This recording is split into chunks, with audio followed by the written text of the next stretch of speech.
मैं मां हूं, धरती मां। ध्रुव मेरे श्रेष्ठ और प्रिय पुत्रों में से एक है, जिसने मानव समाज को यह संदेश दिया है कि भक्ति के बिना कर्म अधूरा है और कर्म के बिना भक्ति अधूरी है। कर्म में भक्ति का समावेश हो जाए तो भगवान विष्णु को अपने कृपा द्वार खोलते देर नहीं लगती। अटल विश्वास, दृढ़ संकल्प, अटूट निश्चय क्या नहीं कर सकता। ध्रुव के रूप में मुझे मानव शक्ति की पहली झलक देखने को मिली। कितना आश्चर्यजनक है यह सत्य कि एक छोटे से बालक ने भगवान विष्णु को धरती पर आने पर विवश कर दिया। मुझे अनुमान हुआ कि मानव चाहे तो क्या नहीं कर सकता, परंतु क्या भगवान का धरती पर आ जाना ही पर्याप्त है, या उनके धरती पर आने से जो प्रकाश फैलता है उसे अपने मन में समेट लेना भी आवश्यक है। लगता है कि ध्रुव को इतने पर भी संतोष नहीं है। उसे उसका घर, उसका स्थान मिल गया। वो कुछ और भी चाहता है।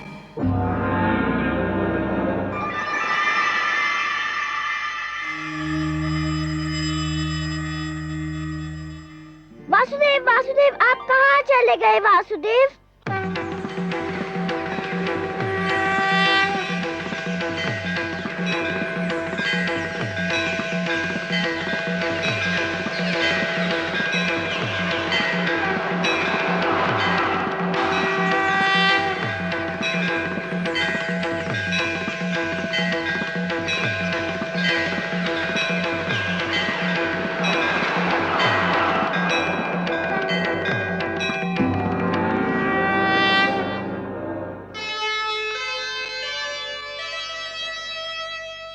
नन्हा सा ध्रुव हो गया,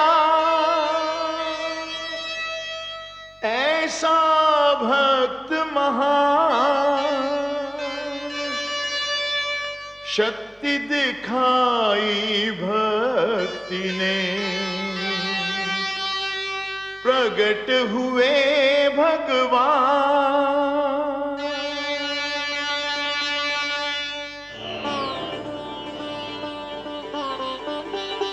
वासुदेव, मैं कहीं नहीं गया वत्स ध्रुव। तुम मुझे अपने सम्मुख देखना चाहते थे ना? तो लो, देखो, मैं तुम्हारे नेत्रों के सामने उपस्थित हूं। तुम विजयी हुए पुत्र। तुमने मुझे जीत लिया। तुम्हारे जैसा तपस्वी न कभी हुआ है और न कभी होगा।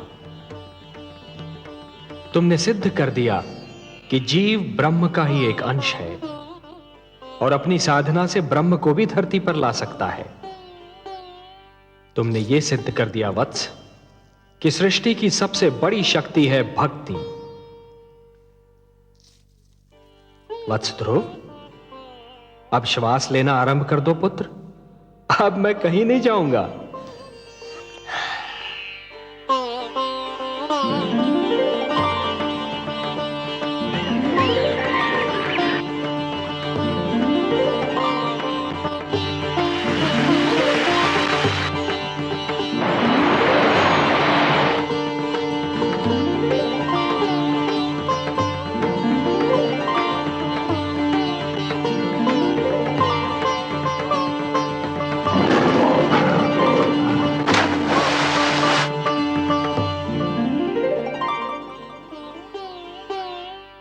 तुम मुझसे मिलना चाहते थे, मैंने तुम्हारी इच्छा पूर्ण कर दी। अब अपने माता पिता के पास लौट जाओ। नहीं भगवान, नहीं, अभी मैं नहीं जाऊंगा। क्यों वत्स? भी तो मुझे आपसे बहुत सी बातें करनी है, बहुत से प्रश्न पूछने हैं। प्रश्न? मुझसे? भला ऐसे कौन से प्रश्न हैं तुम्हारे मन में? मुझे बताइए प्रभु कि मेरी छोटी माता मुझे अपना पुत्र क्यों नहीं मानती? उन्होंने मेरी माताश्री को दासी क्यों कहा? उन्होंने मुझे मेरे पिताश्री की गोद से क्यों उतारा? मेरे पिताश्री ने छोटी माता को रोका क्यों नहीं? बताइए भगवान। अरे अरे अरे अरे अरे, इतने सारे प्रश्न। एक साथ? अच्छा ये बताओ कि सबसे पहले तुम किस प्रश्न का उत्तर चाहते हो? मुझे मेरे पिताश्री के गोद से क्यों उतारा गया? अच्छा, तो इस प्रश्न ने तुम्हें सबसे अधिक व्याकुल किया है? हाँ भगवान। मेरे निकट आओ।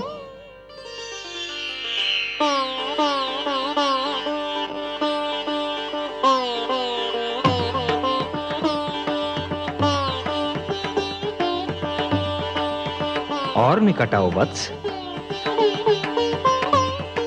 आओ वत्स।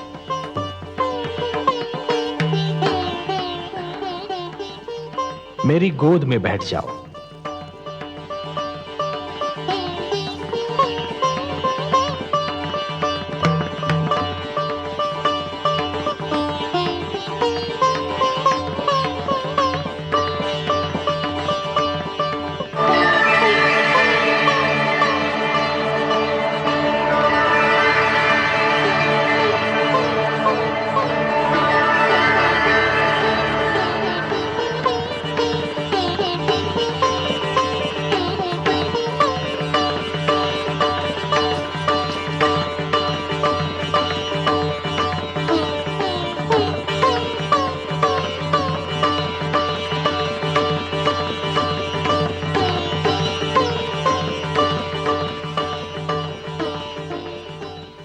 वत्स, अब और प्रश्न पूछने हैं मुझसे? कुछ नहीं पूछना प्रभु, अब कुछ नहीं पूछना। अब तो मुझे हर प्रश्न का उत्तर मिल गया है। मेरे चारों ओर ज्ञान का प्रकाश फैला हुआ है। मैं वहाँ हूँ जहाँ केवल मैं हूँ और आप है। अच्छा, वासुदेव। ओम पूर्णमदः पूर्णमिदं पूर्णात् पूर्णमुदच्यते पूर्णस्य पूर्णमादाय पूर्णमेवावशिष्यते। अब ना कोई कामना है ना कोई इच्छा। आपकी गोद में आकर लगता है इसके सिवा हर वस्तु तुच्छ है। अब मुझे कुछ भी नहीं चाहिए। मुझे मेरा ठिकाना मिल गया, मेरा घर मिल गया।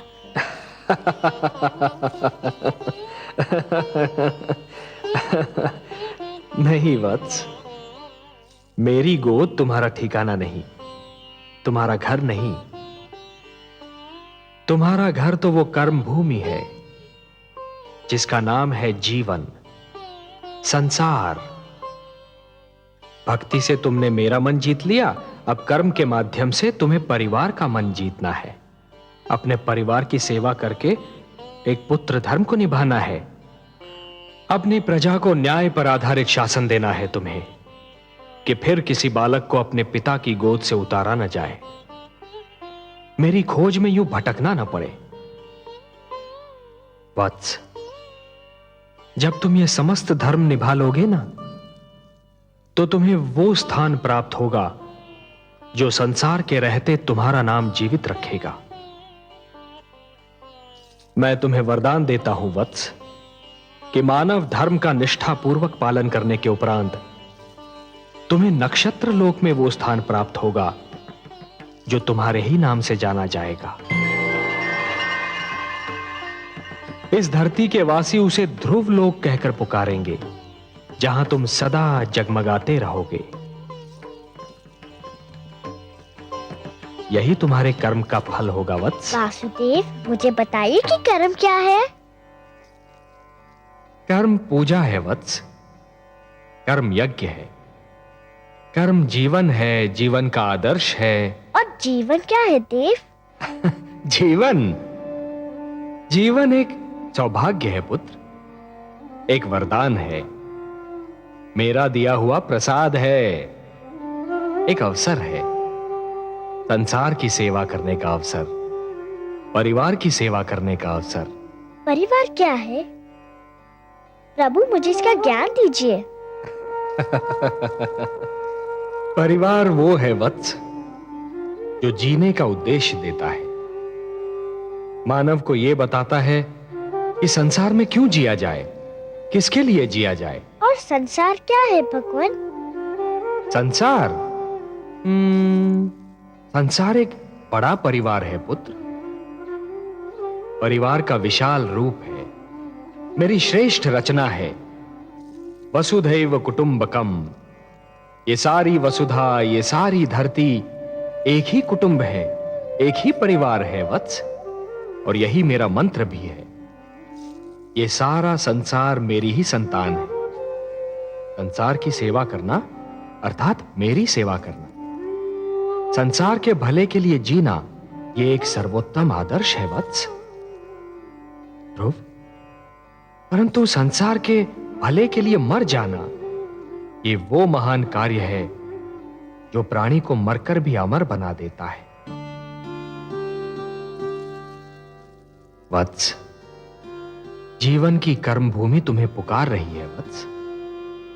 तुम्हारा परिवार तुम्हारी राह देख रहा है। जब तुम अपने परिवार का कल्याण करोगे, तभी समाज का कल्याण होगा, और जब समाज का कल्याण होगा, तभी सारे संसार का कल्याण होगा वत्स। यही विधि का विधान है। जाओ वत्स, अपने कर्म की ओर बढ़ो, जीवन में उतरो, संसार में प्रवेश करो। यशस्वी भव, यशस्वी भव। प्रणाम वासुदेव, आपने मुझे धर्म, कर्म, जीवन, मृत्यु सबके अर्थ बता दिए। आपको कोटि कोटि प्रणाम।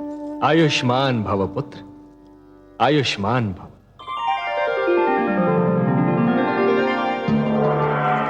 इन्हें तो तुम पहचानते ही हो पुत्र, इनसे तुम कई बार मिल चुके हो।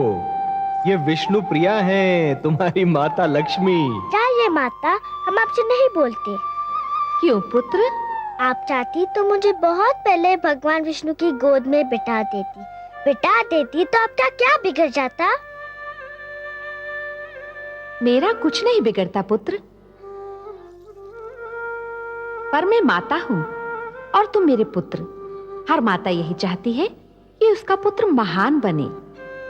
यदि मैं तुम्हें भगवान विष्णु की गोद में बिठा देती तो तुम वो ना बन पाते जो आज हो। अब तुम एक महान भक्त बन चुके हो।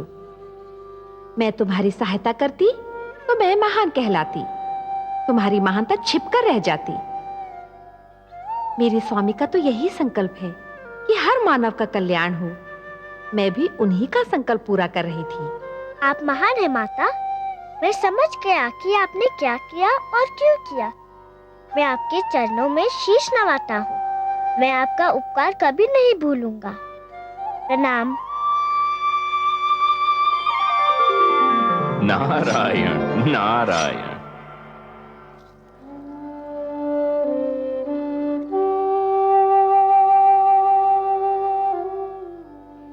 गुरुदेव देखिए देखिए क्या चमत्कार हो गया। यह भगवान विष्णु है और लक्ष्मी माता। ये सब मुझसे मिलने आए हैं। ये सब आप ही के कारण हुआ, आप ही की कृपा से हुआ। आप महान है गुरुदेव। नहीं पुत्र, तुम महान हो। तुमने अपनी भक्ति से ब्रह्मा का लेख बदल दिया। नहीं गुरुदेव, आपसा मार्गदर्शक मुझे न मिलता तो ये सब कैसे होता? ध्रुव ठीक कह रहा है देवर्षि। गुरु तो भगवान से भी बड़ा होता है।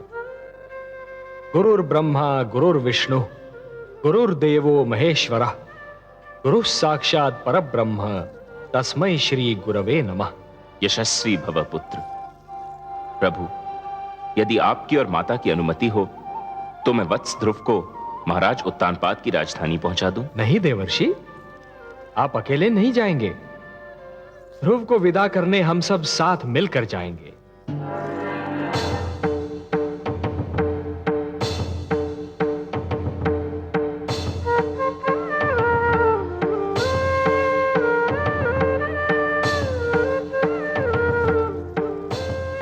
आइए माते।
क्या बात है स्वामी, आप यहाँ एकांत में क्या कर रहे हैं?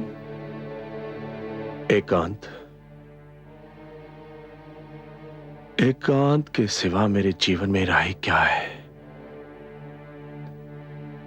महारानी सुनीति, लोग तो कहते हैं कि एकांत में मन को शांति मिलती है, पर यह एकांत बड़ा निष्ठुर है। मेरा एकांत अपने साथ पुत्र ध्रुव की मधुर स्मृतियों की भीड़ लाता है। इस एकांत का मौन बड़ा ही निर्दयी है। ये चिल्ला चिल्ला कर मुझसे प्रश्न पूछता है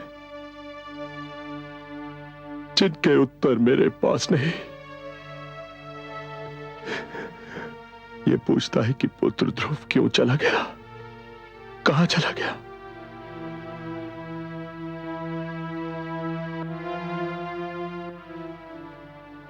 इस एकांत का हर जाता हुआ पल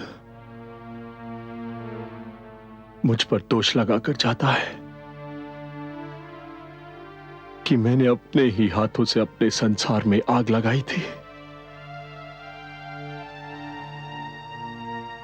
और हर आता हुआ पल यह संदेश लेकर आता है कि ये एकांत ही मेरा दंड है।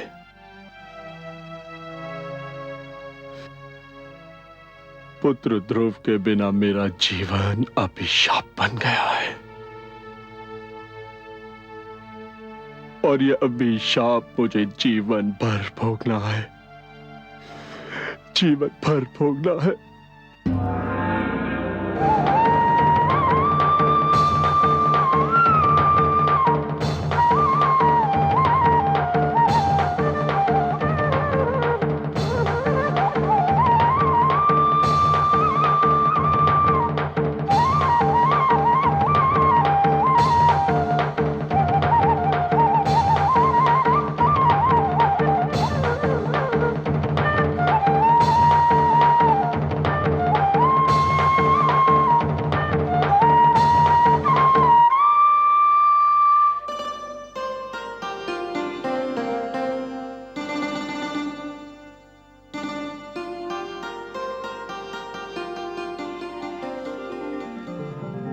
आयुष्मान भव पुत्र।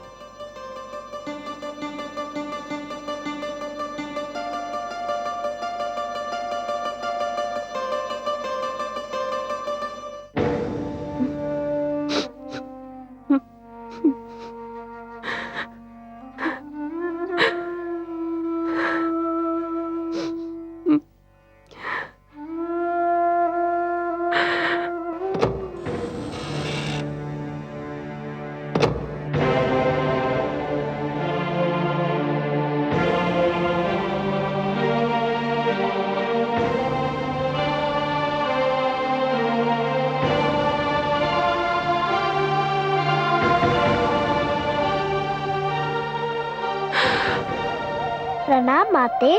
ध्रुव तुम? हाँ, मैं आपको धन्यवाद देने आया हूँ। धन्यवाद?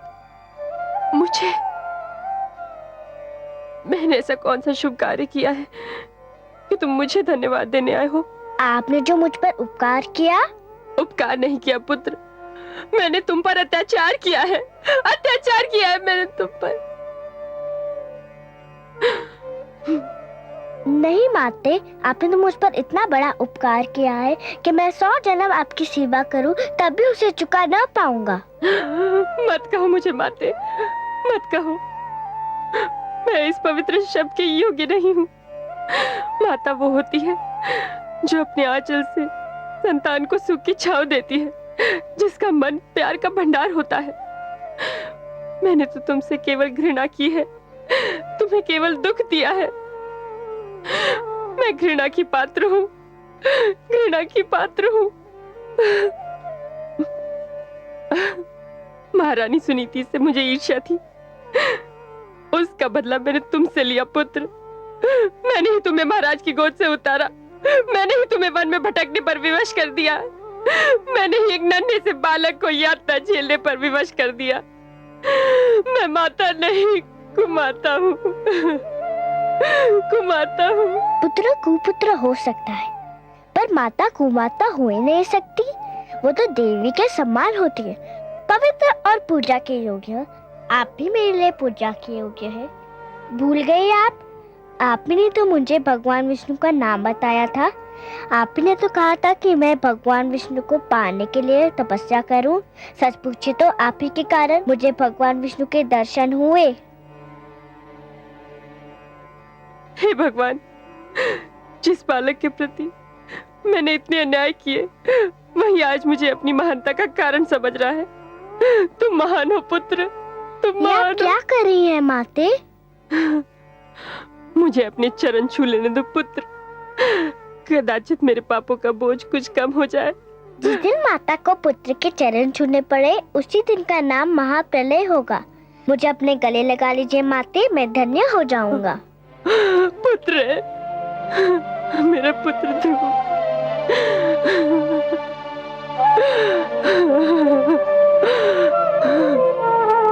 मेरा पुत्र ध्रुव।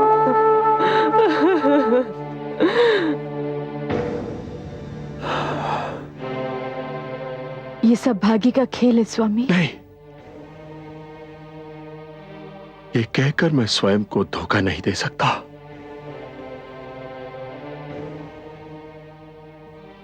इन तर्कों से मेरे मन को शांति नहीं मिलती। यदि आज मैं पुत्र ध्रुव का मुख देखने को तरस रहा हूं, तो ये भाग्य का खेल नहीं, मेरे कर्मों का दुष्परिणाम है। जो कुछ भी हुआ, मेरे ही तो कारण हुआ।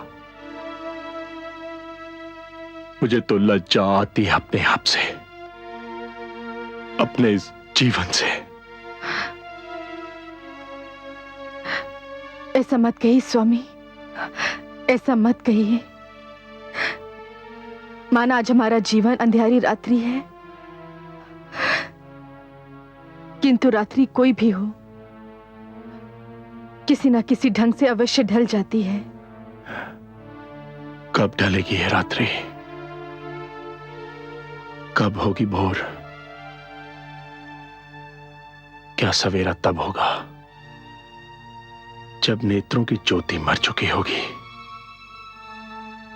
जब प्राणों के दीपक बुझ चुके होंगे। ऐसा नहीं होगा महाराज, दुख के दिन बीत चुके हैं। तुम क्यों आई हो? तुम्हें देखते ही मुझे सब अशुभ घटनाएं याद आ जाती हैं। ये सत्य है महाराज, मैंने आज तक जो भी किया अशुभ ही किया। मैंने कभी आपको कोई शुभ समाचार नहीं दिया, किंतु आज मैं आपको शुभ समाचार सुनाने आई हूं महाराज। तुम और शुभ समाचार? बबूल के वृक्ष पर आम नहीं फलते सुरुचि।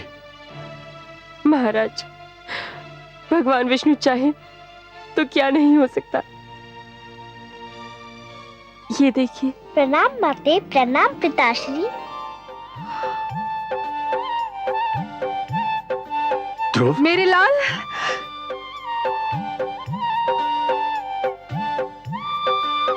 ध्रुव, ध्रुव, ध्रुव, कहाँ चला गया था तू? कहाँ चला गया था? ध्रुव, ध्रुव मेरे पुत्र। आपका लाल महान बन चुका है महारानी।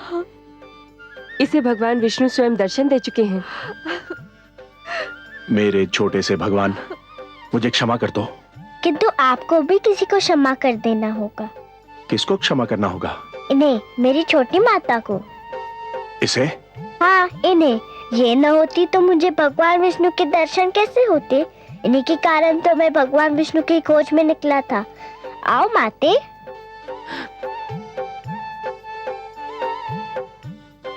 मुझे क्षमा कर दीजिए महाराज।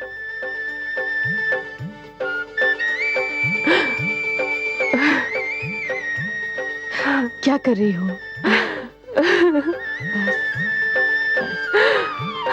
ध्रुव भैया, ध्रुव भैया। त्याग तपस्या भक्ति से जीत लिया भगवान। धन्य हुआ संसार सब पाकर भक्त महान। ऐसा था निश्चय अटल, ऐसा था विश्वास। ध्रुव ऐसा तारा बना, चमक उठा आकाश, चमक उठा आकाश।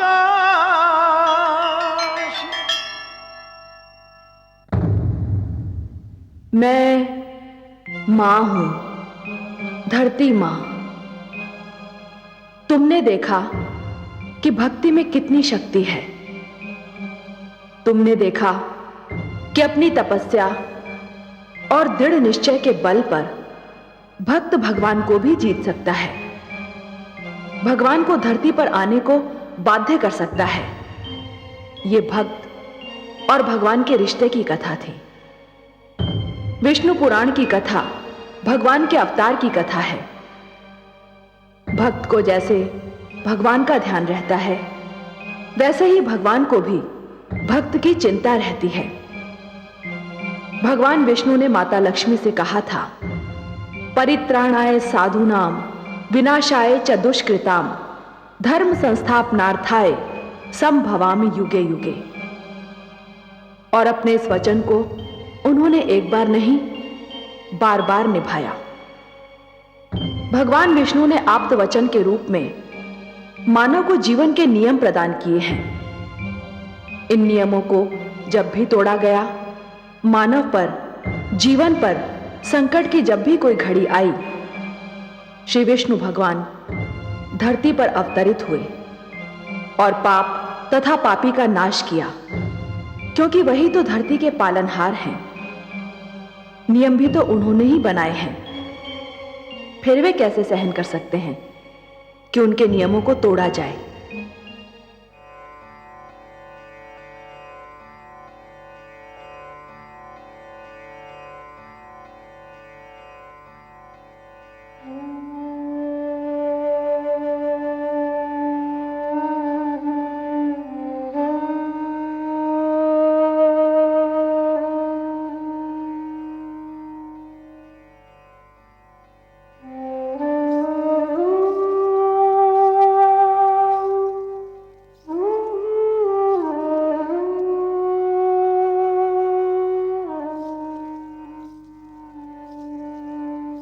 महादेवी, मैं तो समझ रहा था कि आपकी सारी चिंताओं का अब अंत हो चुका होगा। आपके पुत्र ध्रुव ने जो भी कामनाएं की थी वो सारी पूर्ण हो गई हैं, और जो वचन मैंने उसे दिए थे वो भी पूर्ण हो गए हैं। पर आप तो अब भी चिंता की मूर्ति बनी हुई हैं। क्या सोच रही हैं? हे कमल नयन, आपके सुंदर मुख से जो पावन बोल निकलते हैं वो तो मेरे हृदय पर अंकित हो जाते हैं। आपने एक बार कहा था कि धरती पर आपके अगणित भक्त हैं। ध्रुव का कल्याण तो हो गया, पर उससे केवल एक का कल्याण हुआ है, और भक्तों का कल्याण कैसे होगा?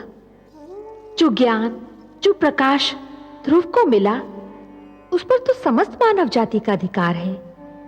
ये ज्ञान, ये प्रकाश उनको कैसे मिलेगा? ये जीवन के नियम उन्हें कौन बताएगा? वाह देवी वाह, आप केवल हमारी वामांगी नहीं हैं, आप तो हमारे विचारों की संगिनी भी हैं। आपने अभी जो कहा वास्तव में चिंता का विषय है, और हम आपके आभारी हैं कि आपने इस चिंता को व्यक्त कर दिया। मानव कल्याण ही तो हमारा परम उद्देश्य है।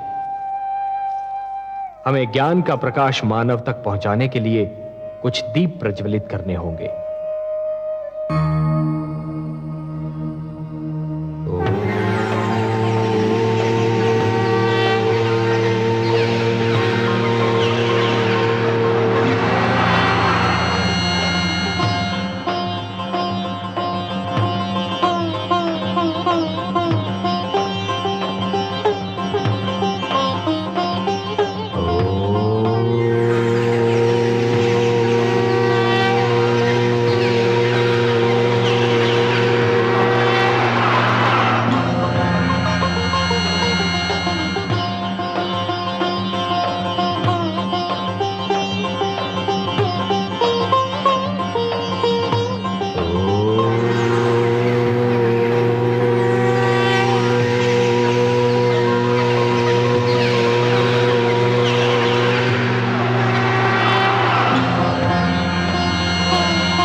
हे लक्ष्मी नारायण, मेरे लिए क्या आदेश है? आज आपकी सभा में कुछ नवीन, अति सुंदर और महातेजस्वी पात्र दिखाई दे रहे हैं प्रभु, जिनके आज से पहले कभी दर्शन नहीं हुए। हे ब्रह्मा, ये आप्त वचन है, मेरी वाणी है। ये सारे ज्ञान के स्वरूप हैं। ज्ञान जो निश्चल होता है, पवित्र होता है, एक बालक के समान, और इसीलिए इन्हें बाल स्वरूप प्राप्त हुआ है। ब्रह्मा जी, विधाता को अपना परिचय दीजिए। हे ब्रह्मा, भगवान विष्णु ने मेरा नाम ऋग्वेद रखा है। हे प्रजापति, भगवान विष्णु ने मुझे यजुर्वेद का नाम दिया है। हे विधाता, भगवान विष्णु ने मुझे सामवेद कहकर पुकारा है।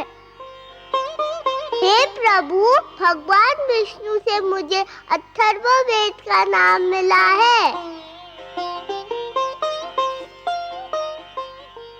हे त्रिलोकीनाथ, परिचय तो मिल गया, परंतु मेरे लिए इनकी रचना का उद्देश्य अब भी एक भेद बना हुआ है। कौन सी आवश्यकता इनकी रचना का कारण बन गई सर्वेश्वर? हे चतुरानन, जिस सृष्टि का निर्माण आपने किया है, उसे चलाने का कार्यभार तो हम ही को मिला है ना? वो तो आप बहुत सुंदर ढंग से चला रहे हैं। आदि प्रजापति, हाँ, किंतु शिशु जब अपने पांव पर खड़ा होना और चलना सीख रहा होता है, तो हर पग पर उसके पांव डगमगाते हैं। उसे गिरने का भय होता है, तब उसे किसी उंगली या हाथ के संबल की आवश्यकता होती है। मानव जीवन भी अभी बस अपने पांव पर खड़ा होना और चलना सीख ही रहा है। ब्रह्मा जी, उसे भी किसी संबल की आवश्यकता है, ज्ञान की आवश्यकता है, प्रकाश की आवश्यकता है। और ये मेरे वेद, मेरी वाणी, मेरे आप्त वचन मानव की इसी आवश्यकता की पूर्ति करेंगे। आपकी जितनी भी प्रशंसा की जाए कम है। हे परम श्रेष्ठ, कितनी सुंदर कृतियां बनाई हैं आपने। इनके मुख से तो तेज की किरणें फूट रही है। हे विधाता, आपको तो ज्ञात ही है कि मानव मुझे कितना प्रिय है। मैं तो स्वयं मानव में अपनी छाया देखता हूं। मैं उसे वो ज्ञान देना चाहता हूं जो किसी और प्राणी के पास ना हो। मैं उसे वो विवेक देना चाहता हूं जो उसे श्रेष्ठता दे, समृद्धि दे। ये वेद मैंने मानव कल्याण के लिए रचे हैं। इसीलिए तो जगत आपको मंगलकारक कहता है। हे विश्वेश्वर, आपको सदैव मानव कल्याण का ध्यान रहता है। हे ब्रह्मा, मेरा मानव पर और मानव का मुझ पर अधिकार है। ये ऋग्वेद है। ऋग्वेद का संदेश है मनुर्भव, मनुष्य बनो। मनुष्य इसका निर्देश है। ऋग्वेद ईश्वर और मानव के संबंध की परिभाषा है। यह मानव को प्रार्थना के मंत्र सिखाएगा। ब्रह्मा जी, आप तो स्वयं दयामय हैं प्रभु, प्रार्थना और पूजा की आवश्यकताओं से परे। हे सर्वशक्तिमान, प्रार्थना का आपके लिए क्या महत्व है? हे ब्रह्मा, प्रार्थना का महत्व मेरे लिए नहीं है। प्रार्थना का महत्व तो मानव के लिए है, क्योंकि प्रार्थना झुकना सिखाती है। जिस प्रकार वृक्ष की डाली फलों से लद जाने पर झुक जाती है, उसी प्रकार जब मनुष्य को ज्ञान और समृद्धि मिले तो उसे झुक जाना चाहिए। जो सिर झुकता नहीं, उस सिर में अहंकार अपना डेरा डाल देता है। ऋग्वेद मानव को अहंकार से बचाएगा। ऋग्वेद मानव को यह सिखाएगा कि सिर किसके आगे झुकाना चाहिए और कैसे झुकाना चाहिए। आप सच्चिदानंद हैं, सत हैं, चैतन्य हैं, चित हैं और आनंद स्वरूप हैं। आपके विचार भी आप ही की भांति आनंददायक हैं नीलकांत। मुझे शेष वेदों की महानता से भी अवगत कराने की कृपा करे प्रभु। ये यजुर्वेद ये मानव को यह बताएगा कि मैं यज्ञ में निवास करता हूं। हे सृष्टि रचयिता, जीवन का दूसरा नाम है कर्म। जब कोई कर्म दूसरों की भलाई के लिए किया जाता है तो उसे यज्ञ कहते हैं। यज्ञ परोपकार का दूसरा नाम है और परोपकार दूसरों की भलाई करने का सर्वोत्तम गुण है। हे ब्रह्मा, जैसे एक रस्सी के बिना जल से भरा हुआ डोल कुएं से बाहर नहीं आ सकता, वैसे ही यज्ञ के बिना मानव जीवन भी अज्ञान के अंधकार से ज्ञान के उजाले में नहीं आ सकता। और यही संदेश देगा मानव को यह यजुर्वेद। मुझे सामवेद का ज्ञान भी दीजिए प्रभु। सामवेद? हे ब्रह्मा, आपकी सृष्टि के कण कण में संगीत बसा है। संगीत जो मन को मुग्ध कर देता है। संगीत कोयल की कूक में भी है और पपीहे की पुकार में भी, नदी की लहरों में भी है और झरने के बहाव में भी। आत्मा को परमात्मा की झलक मिलते ही मन में राग अनुराग का जो सोता फूट पड़ता है, उसी का मधुर संगीत है ये सामवेद। संगीत ज्ञान का भंडार है ये सामवेद। और यह अथर्ववेद। हे आदि प्रजापति, आप तो जानते हैं कि धरती पर सूर्य अपने संग एक नवीन दिन के साथ साथ एक नवीन समस्या, एक नवीन कठिनाई भी लाता है। और मानव जीवन की प्रगति के लिए यह आवश्यक भी है कि वह समस्याओं को सुलझाता रहे, कठिनाइयों से लड़ता रहे।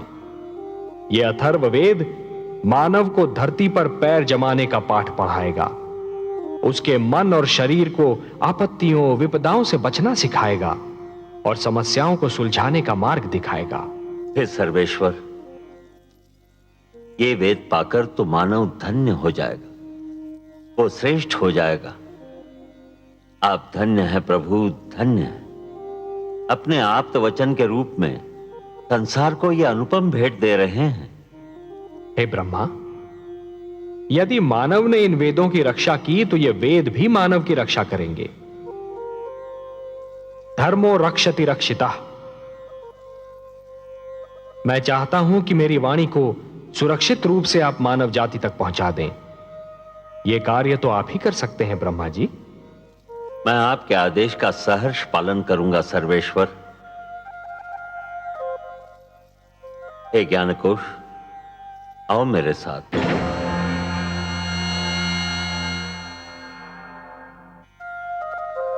हे कमल नयन, अपनी वाणी को मानव तक पहुंचाने का कार्य तो स्वयं आप भी कर सकते थे, फिर यह कार्य ब्रह्मा को क्यों सौंपा?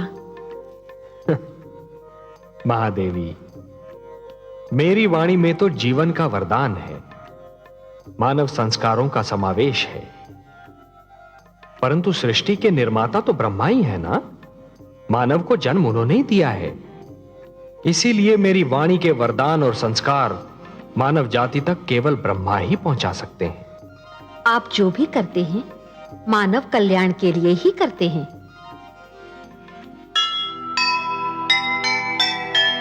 जग है रचना विष्णु की, वे ही हैं करता। सबकी है चिंता उन्हें, वे हैं पालनहार। मानवता का हो भला, सबका हो कल्याण। इसीलिए संसार को दिया वेद का ज्ञान।